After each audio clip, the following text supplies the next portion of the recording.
Alors, si j'examine ma stratégie de carrière, je constate que j'ai choisi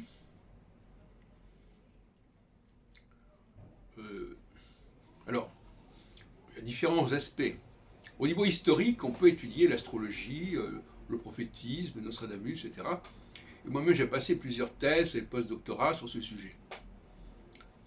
Mais au niveau social, au niveau de la communauté à laquelle on se réfère, dont on a la charge quelque part, il se trouve que les astrologues, c'est une communauté tout à fait paria, même par rapport à elle-même.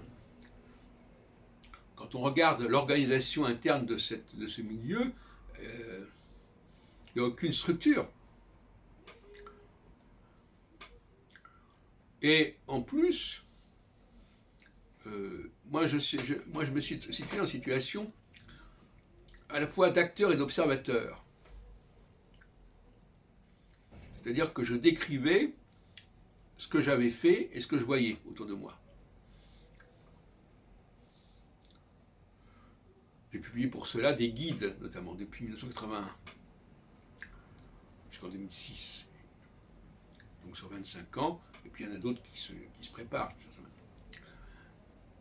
Alors, acteur, parce que j'ai organisé des choses, notamment des colloques, et le colloque est un moyen d'intégration sociale important. Non seulement à l'intérieur de la communauté, mais même à l'extérieur. Voilà des astrologues qui organisent des colloques. Et on passe assez facilement du colloque sur la recherche astrologique au colloque sur l'histoire de l'astrologie. Souvent, je suis passé de l'un à l'autre. Donc, il y a des structurations qui permettent d'améliorer l'image de l'astrologie, l'image des astrologues. L'histoire même d'association. Une association, bah oui, il y a des associations d'astrologues comme il y a des associations de n'importe quoi. Des fédérations, etc.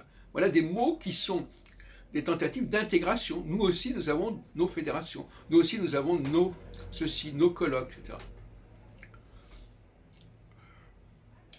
Et je terminerai en disant que lorsqu'on est mieux intégré, on vous demande moins de preuves.